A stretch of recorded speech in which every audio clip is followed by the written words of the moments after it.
Buenas tardes. Siéntense, por favor.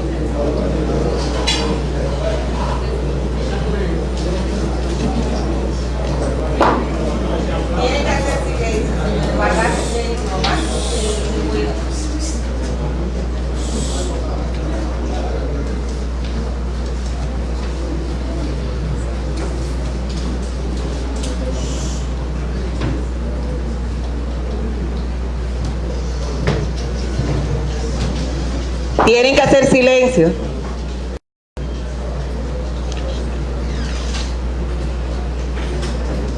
Pues el tribunal en fecha 31 del mes de octubre se retiró a deliberar y en el momento de cerrar los debates les prometió que regresarían el día de hoy, después de deliberar, con la decisión de este proceso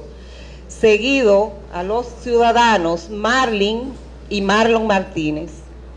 Estos ciudadanos fueron acusados por el Ministerio Público y por la parte querellante o acusación a la que se adhirió la parte querellante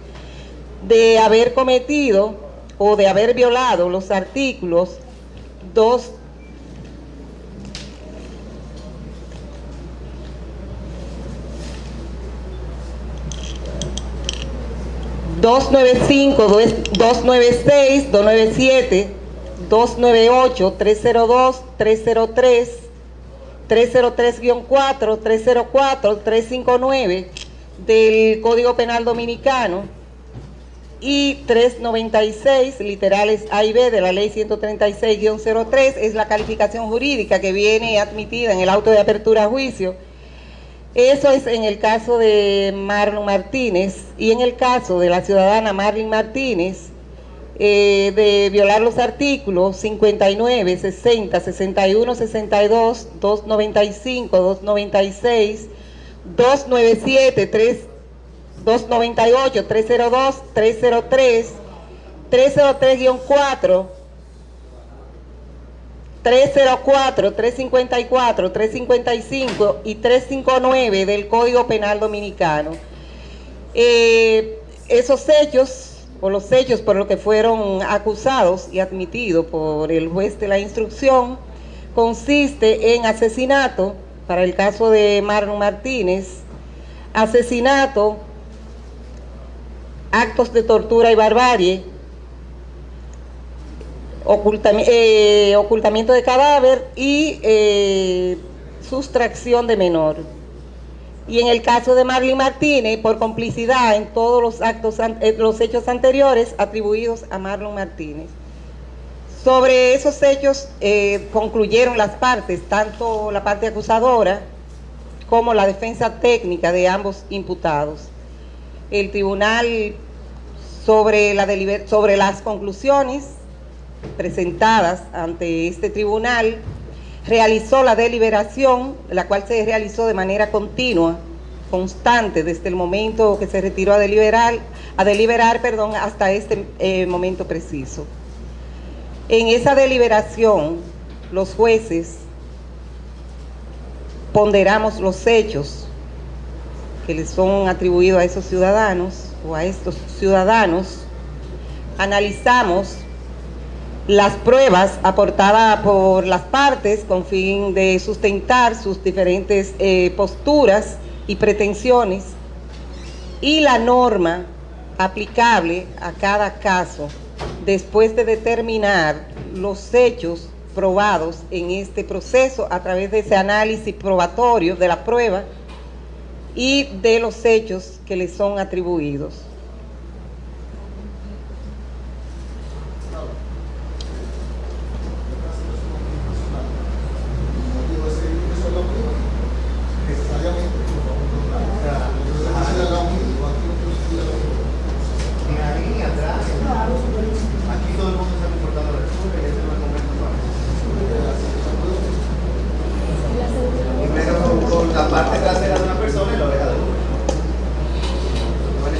Está bien, pero vamos a ver cómo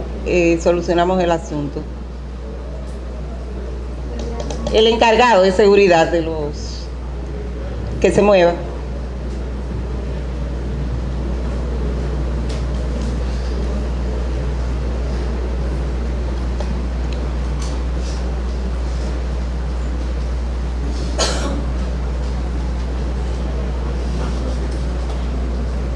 De todas maneras, debió hacerlo antes, el reclamo, antes de que comenzáramos con el... Muy bien. Pues esta deliberación, como les estábamos estableciendo en el momento que fuimos interrumpidos, se realizó por el Tribunal Colegiado, Segundo Tribunal Colegiado de San Francisco de Macorís. Este segundo tribunal colegiado está compuesto por 3 jueces: el magistrado Víctor Alfonso Hinoa, la magistrada Arelis Camacho Cáceres y quien les habla, la magistrada María de los Ángeles Concepción. Indica ello que la decisión que ha asumido el tribunal no es la decisión de María de los Ángeles Concepción, no es la decisión de Víctor Hinoa ni la decisión de Arelis, sino la decisión del segundo tribunal colegiado como órgano después de ser deliberada, discutida y llegada a un consenso, porque los tribunales colegiados deciden o por mayoría de votos con el voto disidente de alguno de sus integrantes o a unanimidad de votos de sus integrantes, como ocurrió en el caso de la especie. Es decir, es una decisión por consenso del tribunal.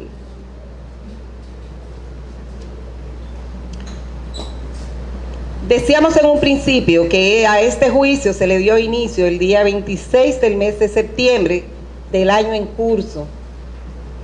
Y este juicio se prolongó hasta el día 31 de octubre del mismo año.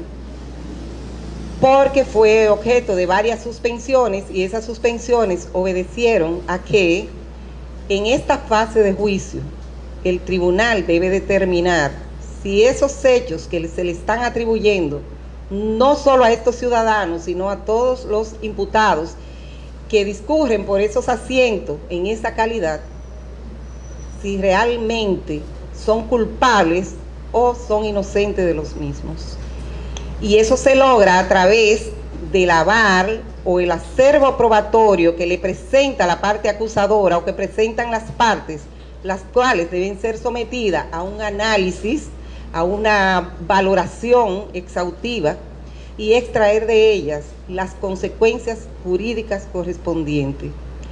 Pero para ello tiene que haber una producción de esos medios o esos elementos probatorios que debe llevarse a cabo en la forma que instituye la norma. Por eso se prolongó por los días que hubo que hacer las suspensiones que antes les decíamos, con el fin de cumplir con el debido proceso de ley. Y creo que en este proceso, al igual que en todos los otros que ha conocido el tribunal, se logró cumplir con el debido proceso de ley, con el respeto de los derechos fundamentales de todas las partes. Se le concedieron las oportunidades, los turnos para intervenir en los momentos que fueran necesarios, y la producción de la prueba, como antes les establecíamos, se realizó de acuerdo a la ley. Por eso se prolongó en el tiempo del 26 de septiembre hasta el 31 de enero, fecha en la que de octubre, fecha en la que nos retiramos a deliberar. Antes de pasar a las motivaciones o a los razonamientos asumidos por el tribunal para dictar la decisión que será leído en un momento, queremos aclarar que la magistrada que nos ha acompañado en este juicio es la magistrada Arelis Camacho, que está apareciendo por todos los medios, que es Carminia Caminero. La magistrada Carminia Caminero intervino en la primera audiencia, que fue de hecho aplazada, e inmediatamente se incorporó la magistrada Arelis Camacho. La relación oral de esta sentencia está a cargo del magistrado Víctor Hinoa, quien expondrá de manera sucinta, como establece la norma, el artículo 335 del Código Procesal Penal, las razones o razonamientos en los cuales el tribunal fundamenta su decisión. Y es de manera resumida. Se plasmó en esos razonamientos que va a exponer el magistrado Víctor los aspectos más relevantes de la decisión, y luego en la sentencia íntegra se desarrollarán cada uno de los puntos que serán leídos o serán expuestos en este momento. Pasamos de inmediato con el magistrado Víctor Hinoa, quien tiene a su cargo la relación oral, repetimos, de la sentencia que será leída en un momento. Ese no sirve. Bien, luego de lo expuesto por la magistrada presidenta de este segundo tribunal colegiado de Duarte, este tribunal ha sido apoderado de la acusación presentada por el Ministerio Público y la parte querellante en contra de los imputados Marlon Martínez y Marlin Altagracia Martínez Paulino, a quienes de manera resumida acusa de la comisión de los tipos penales de asesinato, actos de tortura o barbarie, sustracción de menores al primero, y a la segunda de complicidad en estos hechos, además del delito de ocultamiento de cadáver. Analizando lo acontecido en este proceso, hemos visto cómo el Ministerio Público y la parte querellante han presentado elementos de prueba en busca de demostrar cada uno de sus argumentos, los que también han sido rebatidos por la defensa técnica de los imputados, pormenorizados por demás, para determinar si los hechos alegados se han convertido en hechos probados, los que indudablemente son el sustento de toda sentencia, puesto que los jueces no somos quienes indicamos los hechos contenidos en una acusación o en una querella. Solo decimos quién es el culpable o no en base a las pruebas, las que determinan si podemos construir la verdad jurídica. El tema de la culpabilidad o no es una cuestión que pueda definirse por la opinión de la mayoría, ni un asunto que se pueda resolver por referendo popular. Depende de las pruebas aportadas y del resultado del debate en un juicio público, oral y contradictorio. No podemos resolver un asunto tan enorme y serio por lo que diga la opinión de la mayoría. Tenemos que limitarnos a los hechos probados. De lo contrario, no habría seguridad jurídica para nadie. Con respecto al imputado Marlon Martínez, de manera principal, se le acusa de haber cometido actos de tortura o barbarie, asesinato y sustracción de menores. En tal sentido, de manera resumida y adentrándonos a la prueba, con la declaración testimonial de la señora Dalgisa Polanco, el señor Genaro Peguero, la joven Lady Peguero Polanco y el informe de autopsia número 573-17, fueron hechos demostrados al tribunal y retenidos en el fáctico los siguientes. 1. Que el imputado Marlon Martínez tenía una relación de noviazgo con la adolescente Emi del Carmen Peguero Polanco desde que ésta tenía 12 años y que al momento de su muerte ésta tenía la edad de 16.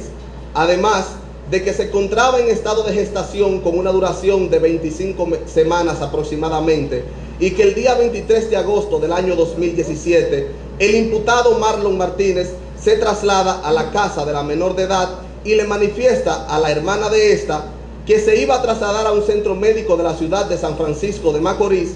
a buscar unos resultados de análisis a los que previamente ésta se había sometido.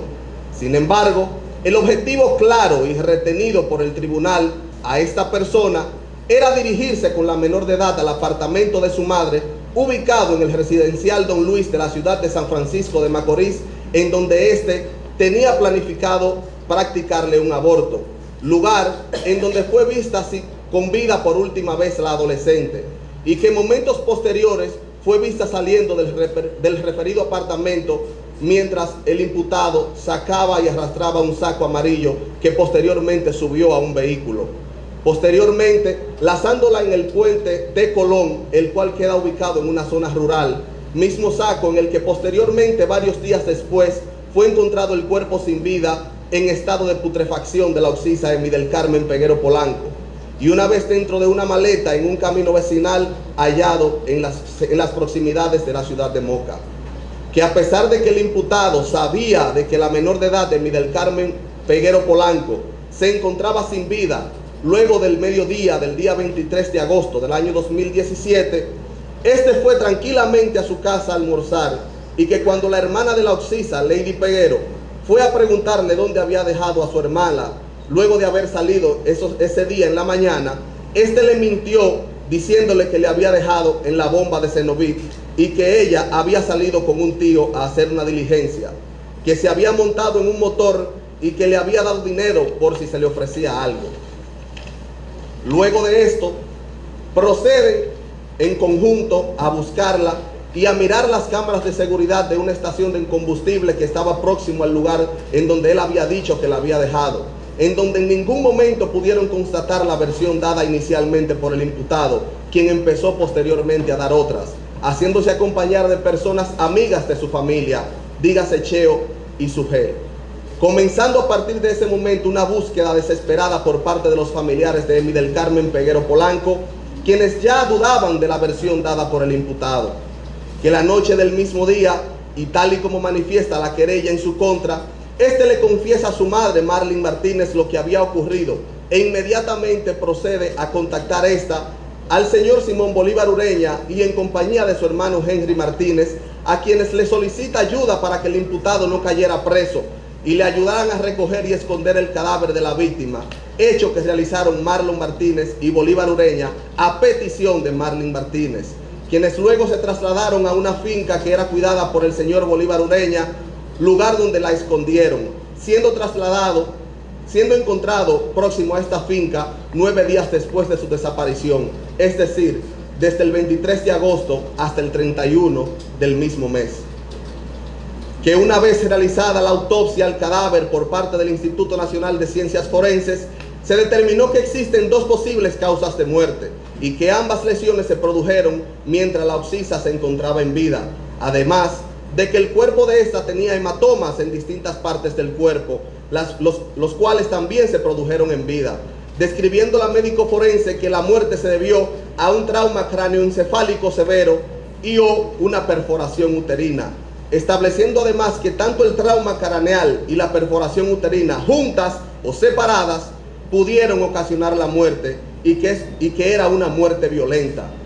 Esto determinado que al momento de la autopsia el cadáver tenía de 7 a 9 días de ocurrir el hecho de la muerte, lo que se corrobora con las declaraciones del perito dadas en la audiencia, quien también detalla que el golpe en la cabeza observado en el cadáver se trató de un golpe contundente producido por un objeto que va al sujeto, es decir, que científicamente no pudo ser comprobada la teoría de la defensa que se trató de un golpe ocasionado por una caída accidental de la víctima, estando el tribunal convencido de que el imputado al momento de propinarlo tenía la intención de cegarle la vida al adolescente.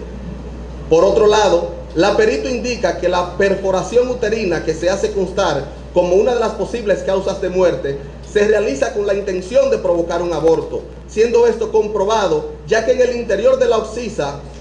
existían restos óseos, en este caso 35 huesos de un feto en formación de aproximadamente 23 semanas, el cual debía tener en desarrollo normal 206 huesos, lo que indica que por la manipulación realizada a la occisa, especialmente en el útero, se puede extraer por el tribunal que esa era la intención inicial del imputado, estableciendo la patóloga que se encontró secuela de que ahí estaba el útero, describiendo la parte, lo que indica una manipulación violenta donde se utilizó un mecanismo de fuerza. Sobre los hechos probados al imputado Marlon Martínez debemos plantearnos las siguientes interrogantes. Primero, ¿quién es la persona que mediante engaño traslada a Emily del Carmen Peguero Polanco de su residencia el día 23 de agosto del año 2017? ¿A qué fines fue sustraída la menor de edad de su residencia? ¿Qué persona tenía control de los actos en el lugar a donde fue llevada esta? Y por último, ¿qué se produce en ese lugar? Estas preguntas tienen una respuesta muy puntual,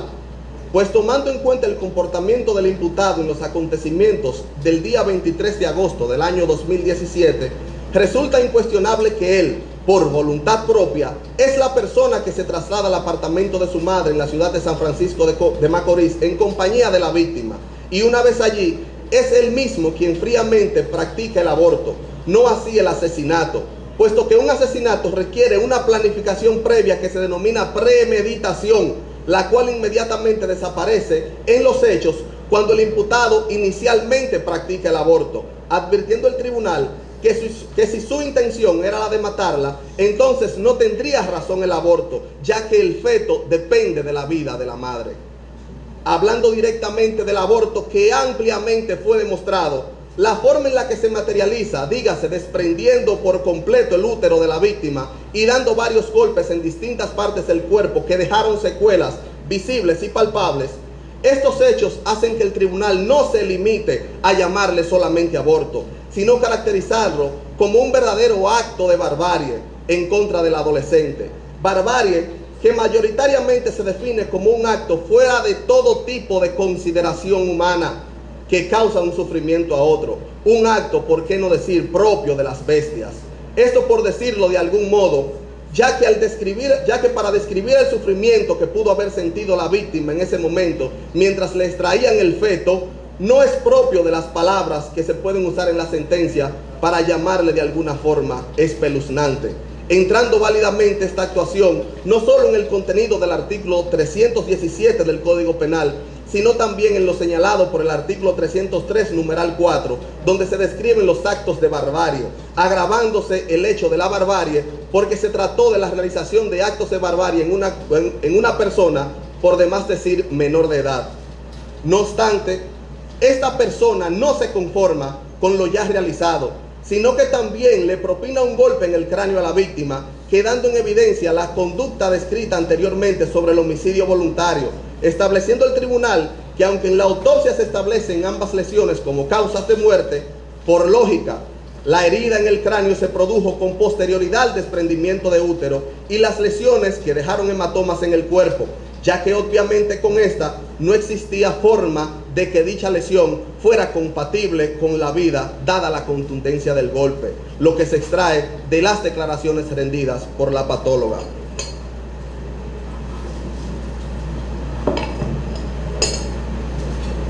La actuación de Marlon Martínez no podemos verla como un acto desesperado, como algunos han querido demostrar,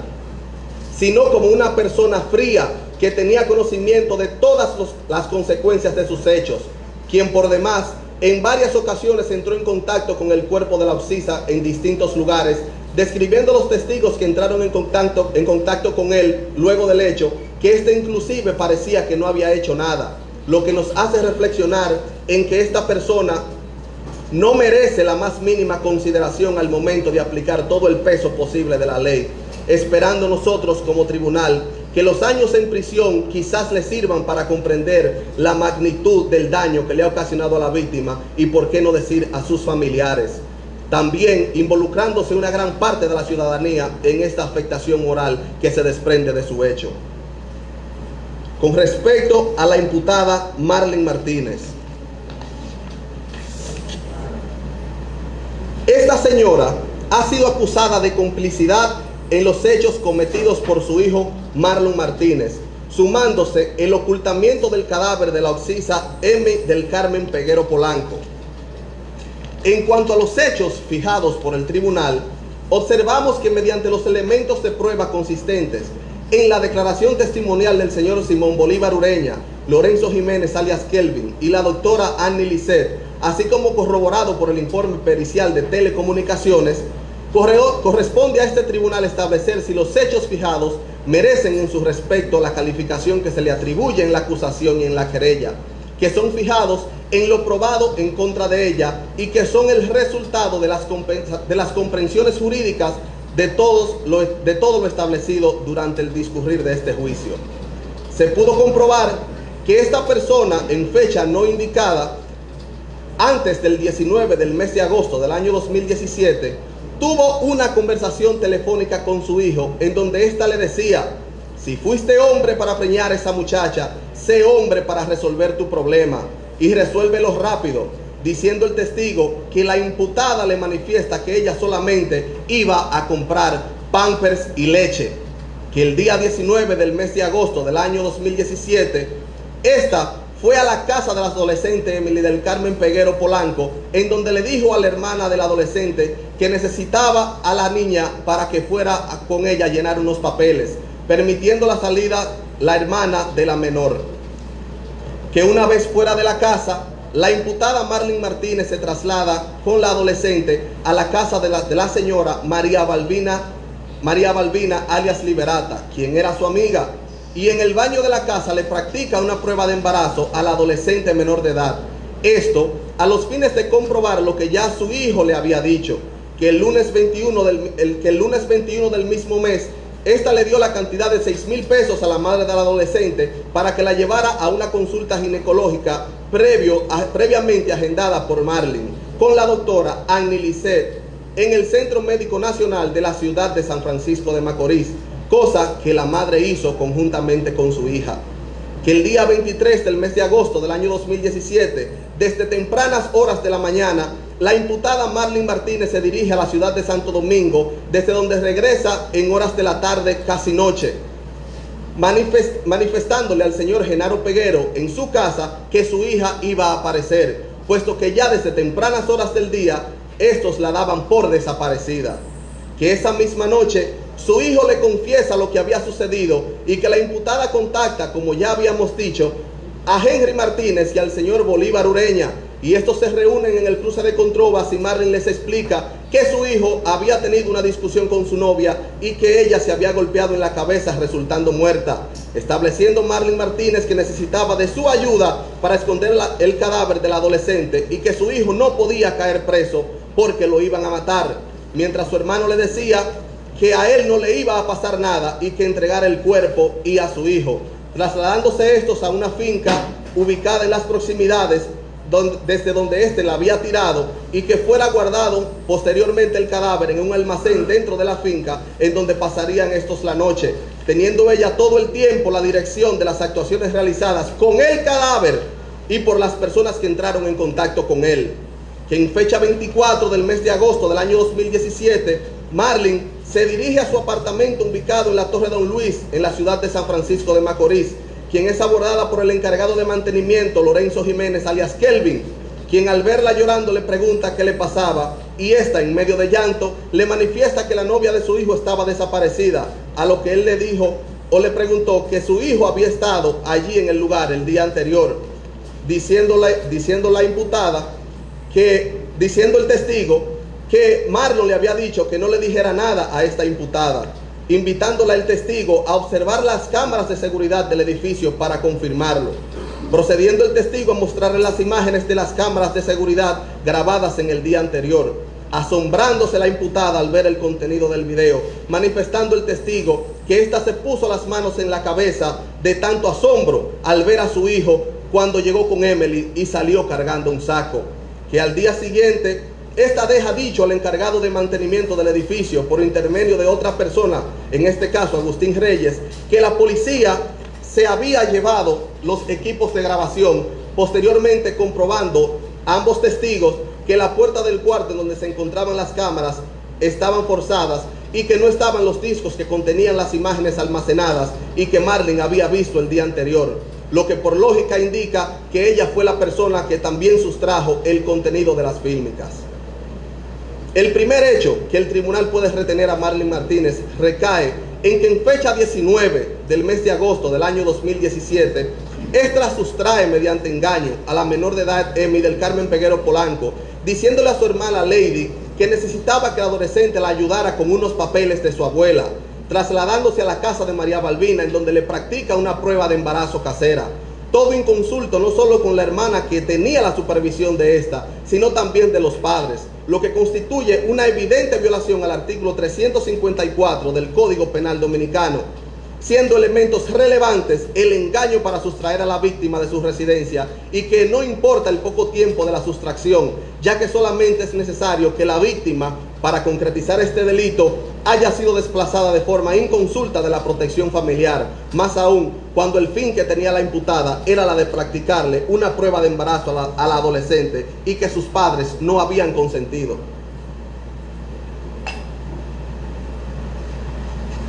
La explicación del tipo penal de sustracción tiene una idea creada por la doctrina a la luz de la ley. Estas infracciones son, pues, un verdadero atentado a la familia. Se atenta a la autoridad familiar al sustraer a un menor de la autoridad de sus padres o de quien tenga su vigilancia o guarda. Claro es que el rapto atenta contra el orden público, pero no es innegable que esta característica no constituye su naturaleza esencial. El hecho material de la sustracción consiste en sacar al menor de la esfera de la potestad y guarda de los que tienen autoridad o dirección sobre ella. Es menester que el menor sea trasladado a otro lugar distinto al de su residencia habitual, sustracción que debe efectuarse mediante engaño, violencia, intimidación o por algún otro medio, es decir, contra la voluntad o con la voluntad viciada por coacción o por engaño. Dentro de este concepto, sabemos que no entra el caso de la seducción, porque en esta, cuando el menor sigue al seductor, no ignora que abandona su medio y su presunto raptor tiene propósitos sexuales, lo que no se da en el caso de la sustracción, ya que el fin no importa, solo el desprendimiento del menor de edad de su círculo habitual. En vista de lo anterior, al hablar del tipo penal de sustracción de menores, debemos indicar que la presente normativa plantea varios escenarios posibles en lo que podría caracterizarse el delito, condicionando su ocurrencia a que el asentimiento de la menor de edad, así como el consentimiento de la persona encargada de su guarda, supervisión, sean arrancados mediante alguno de los métodos enunciados en la norma, muy especialmente mediante el engaño, sin importar que la sustracción sea un asunto por un tiempo prolongado o momentáneo, así como tampoco la calidad de la persona que realiza la actuación, aunque sí con el fin de sacar a la menor de edad de su vivienda o domicilio y simplemente llevarla a otro lugar.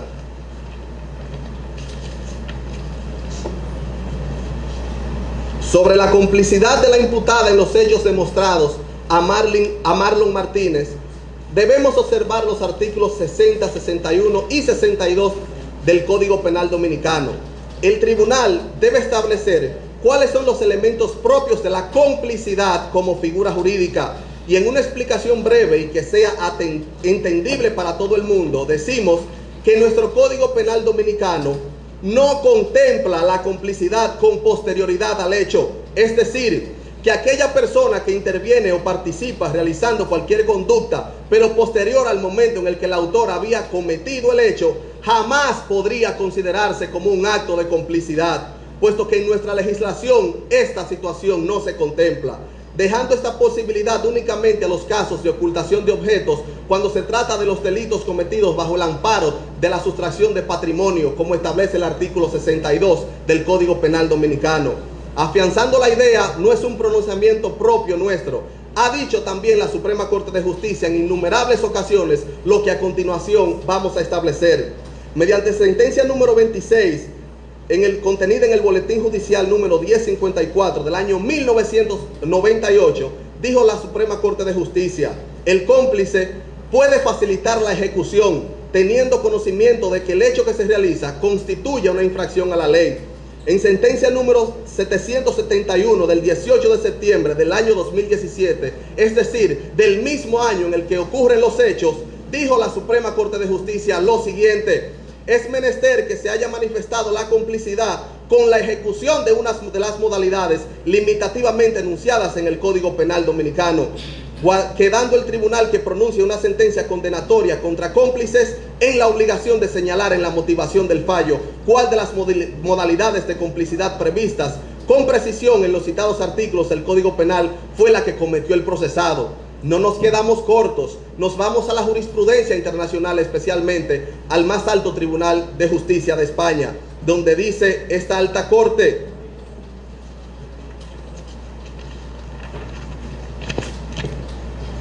las colaboraciones, siempre en un plano secundario, pueden ser concertadas en los momentos anteriores a la ejecución de la acción típica o pueden surgir simultáneamente, pero precedida de una explícita o tácita aceptación del comportamiento activo del principal protagonista, aclarando, en este caso, del autor. En este sentido, al observar la doctrina, la jurisprudencia, el mismo texto del artículo 60 del Código Penal en cuestión, resulta notorio y sin posibilidad de apreciación contraria que la complicidad general que establece dicho texto debe ser realizada con anterioridad a la realización o consumación del hecho, quedando descartada una complicidad posterior al mismo, ya que dicho supuesto sobre colaboración o participación posterior queda limitativamente instituido en la complicidad establecida en el ya descartado y explicado artículo 62 del Código Penal. Dígase, cuando se trata de delitos o crímenes contra el patrimonio de las personas, ocultando objetos robados o sustraídos. No así en hechos de esta naturaleza. Por otra parte, en ninguno de los escenarios previstos en el artículo 60 podríamos nosotros como tribunal tomar alguno de los hechos probados a la imputada como una actuación encaminada a provocar el hecho cometido por el hijo de la misma, ya que el único evento existente en la prueba y que ha sido intentado traer como sustento de la complicidad de la imputada como abuso de autoridad es el reclamo que la imputada le hace a su hijo, y aquí queremos despertar atención, en donde ésta dice en su reclamo: resuelve tu problema y resuélvelo rápido, que tanto énfasis ha tenido en la discusión. Nosotros como tribunal nos preguntamos: ¿puede un reclamo o manifestación de inconformidad de acuerdo a un hecho constituir un elemento de complicidad? ¿Estaba Marlon Martínez diciéndole a su hijo que realizara un aborto o que matara a alguien al momento de realizar estas expresiones?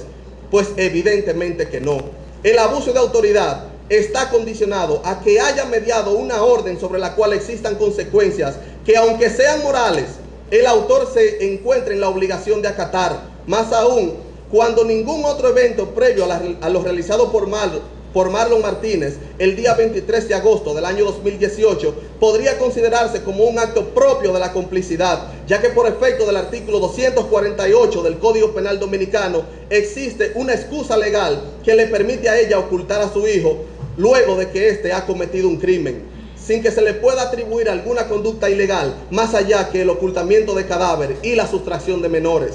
Dijo Montesquieu una frase que queremos que todos tomen en consideración: no hay tiranía más cruel que la que se perpetra bajo el escudo de la ley y en nombre de la justicia. Crear la complicidad de Marlene Martínez en base a los hechos que han sido probados al tribunal constituiría el precedente más funesto para el derecho penal en la República Dominicana, pues sería pasar por encima a la Constitución, a la ley, a la jurisprudencia, al principio de legalidad, al derecho como ciencia, a la Escuela Nacional de la Judicatura que nos ha formado a todos los que componemos este tribunal, y por qué no decir a nuestra propia capacidad como profesionales en donde descansa nuestra conciencia. Capacidades que se dejan notar en la motivación y que de manera directa legitiman nuestra sentencia, puesto que de hacer lo contrario e ir con la corriente sería faltarle al respeto a la clase jurídica nacional en su totalidad, y con eso nosotros jamás atentaremos.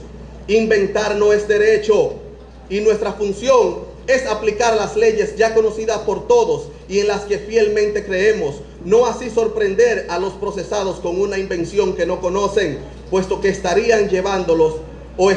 llevándolos a un estado total de inseguridad jurídica. No solamente a los imputados, sino a todos los ciudadanos del país, a quienes por el simple descontento con una situación particular ya se harían cómplices del hecho cometido por otro y del cual nunca han tenido conocimiento. De ser así, todos, incluyéndonos, deberíamos ser juzgados como cómplices de una cantidad indeterminada de actos, aunque en ellos no participemos. Provocamos el resultado simplemente por nuestro descontento. Solo imagínense la situación de un país donde se castigara a los ciudadanos, empresas, instituciones y demás, solo por conjeturas que no puedan ser probadas en un tribunal. No se puede negar categóricamente que la conducta realizada por la imputada Marlene Altagracia Martínez fue a todas luces inmoral, irresponsable al tratar de proteger a su hijo más allá del deber de una madre, actuando contrario a lo que debe ser la conducta de todo hombre medio, como lo llama Jacobs en su obra. Sin embargo, legalmente ella es responsable solo de lo que el legislador ha establecido en el Código Penal como delito o crimen. De lo contrario, se violentaría el principio de legalidad que rige ampliamente el derecho penal, asunto que no está en discusión. Con este razonamiento, los jueces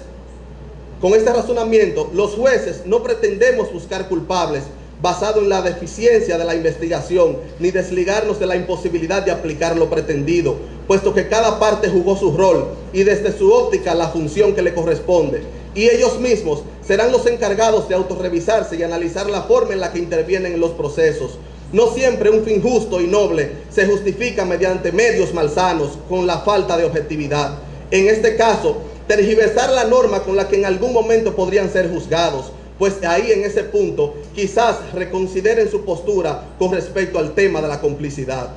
Con esta decisión estamos más que seguros que la más fortalecida será nuestra institución, dígase el Poder Judicial Dominicano, pues hoy nosotros damos una muestra del que el respeto a la ley no puede ser objeto de transacción mediante presiones mediáticas, y que la independencia judicial no es una utopía, sino más bien una realidad, pues un país con jueces justos y no populistas son los que brindan una verdadera seguridad, haciendo la justicia que se merecen todos y todas los dominicanos, siempre dentro del marco de la ley.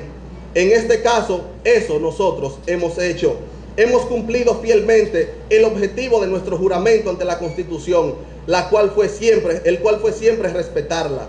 comprendiendo que nuestra función principal es proteger a la ciudadanía, aunque inclusive sea decidiendo en contra del pensar de una gran mayoría de ella. Calcular el daño causado por Marlene Martínez y Marlene Altagracia Martínez resulta ser la tarea más difícil que nosotros hemos tenido, pues no existe dinero en el mundo para calcular el perjuicio moral que estos le han ocasionado a las víctimas. Daño moral que los jueces podemos dimensionar no solo por el hecho de haber Marlene quitado la vida a quien era su novia, una adolescente llena de vida y en espera de un hijo suyo, sino también por su madre al haber ocultado su cadáver, dejando en estado de incertidumbre a la familia de la Occisa durante varios días, sin saber sobre el paradero de esta, lo que ya sabía desde hacía ya tiempo, lo que se traduce en un perjuicio emocional que no podría ser diferenciado un acto del otro, llegando a un punto de razonar en que ambos hechos resultan ser totalmente equiparables a los fines de determinar una indemnización de las cuales son merecedores.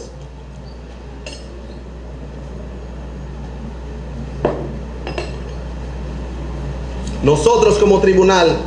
a la familia del adolescente ya hoy que no está entre nosotros, Emily del Carmen Peguero Polanco, nosotros comprendemos su dolor. Hemos visto de forma directa cómo ustedes han sufrido cada día después de aquel fatídico 23 de agosto. A ustedes les decimos que los culpables recibirán el mayor castigo posible por la ley que a nosotros nos toca aplicar, la ley de los hombres. Sin embargo, cuando nuestro castigo termine impuesto por sentencia, la mano de Dios los guardará en el momento indicado para que sea Dios quien pueda juzgar a estas personas y quizás Él los perdone. Pero con ustedes estamos seguros que tendrá un mejor detalle, y es darles la fortaleza para seguir adelante, honrando la memoria de su hija, manteniéndola siempre viva en sus corazones, pues su hija será siempre ese ángel que habitará en su memoria, y por qué no decir, en la de todos los que han hecho la causa de ustedes la propia. Este tribunal ha contemplado que ninguno de los dos imputados se van para su casa. Aquí nadie de los que han sido sometidos a la justicia se va a ir a vivir la vida que tenía antes de aquel fatídico 23 de agosto. Nosotros hemos reconocido que Marlene Martínez principalmente ha cometido un acto inmoral justificado en el amor de madre, un acto que sirve de ejemplo y de modelo para que todas las madres de este país y del mundo no cometan o no cumplan, porque el amor no se puede confundir con delito. Y es por eso que en este día nosotros hemos hecho todo lo que la ley nos permite dentro del marco de lo posible. Es por ello que este tribunal de manera unánime ha decidido de la manera en la que se ha razonado, y por lo tanto esperamos que esta decisión sea la que traiga la mayor calma posible a todos los interesados.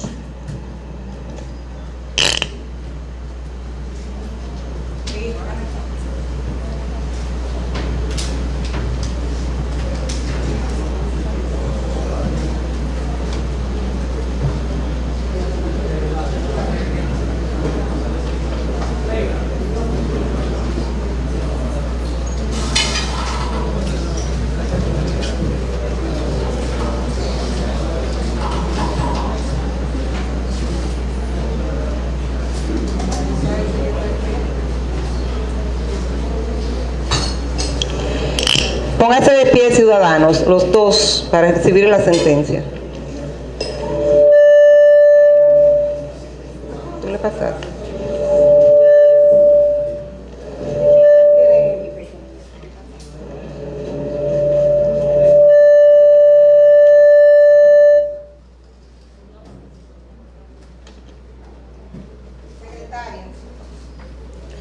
Primero,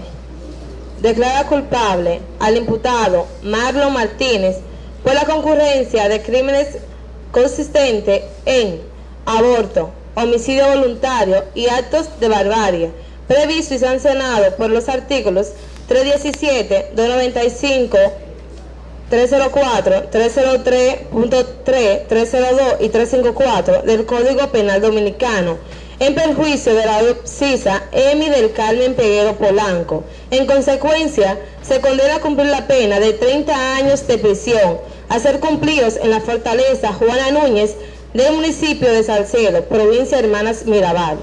Segundo, declara culpable a la ciudadana Marlene Altagracia Martínez Paulino por la comisión de los delitos de sustracción de menores y ocultamiento de cadáver, previstos y sancionados por los artículos 354 y 359 del Código Penal Dominicano, en perjuicio de la Occisa Emily del Carmen Peguero Polanco. En consecuencia, se condena a cumplir la pena de 5 años de reclusión, a ser cumplidos en el Centro de Corrección y Rehabilitación Rafael Mujeres de la ciudad de Santiago de los Caballeros. Tercero, condena a los imputados Marlon Martínez y Marlin Altagracia Martínez Paulino al pago de las cosas penales del proceso, en virtud de la sentencia condenatoria dictada en su contra. Cuarto, acoge en cuanto al fondo la constitución en actor civil, incoado para los señores Genaro del Carmen Peguero Cáceres y Analgisa Claribel Polanco de la Cruz, en calidad de padres de la obscisa Emi del Carmen Peguero Polanco,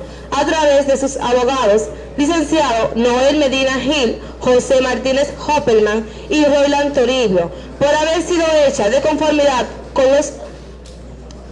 términos legales vigentes. En consecuencia, condena a los imputados Marlon Martínez y Marlin Altagracia Martínez Paulino al pago de una indemnización ascendente a la suma de 20 millones de pesos en razón de 10 millones de pesos cada uno de los imputados a favor de la parte civil constituida, como justa reparación por los daños y perjuicios morales sufridos a consecuencia del hecho punible cometido por los imputados, suma que en su conjunto será distribuida de manera equitativa entre los actores civiles de referencia. Quinto, condena a los imputados Marlon Martínez y Marlin Altagracia Martínez Paulino al pago de las cosas civiles del proceso a favor y provecho de los abogados licenciado José Martínez Hoppelman, licenciado Noel Medina Gil y licenciado Roland Toribio Jiménez, quienes afirman haberlas avanzado en su totalidad. Sexto, ordena la devolución de los vehículos presentados como prueba material en el presente proceso a sus legítimos propietarios. Séptimo, advierte la parte a quienes esa sentencia le ha resultado desfavorable que cuentan con un plazo de 40 días a partir de su notificación para recurrir la misma en apelación. Octavo, fija lectura íntegra de la presente sentencia para el día 15 de noviembre del año en curso a las 9 de la mañana, valiendo citación para todas las partes representadas. Es cuanto. Mientras se sigan buscando argumentos para asegurar la impunidad, la República Dominicana seguirá por donde va. Dios sabe.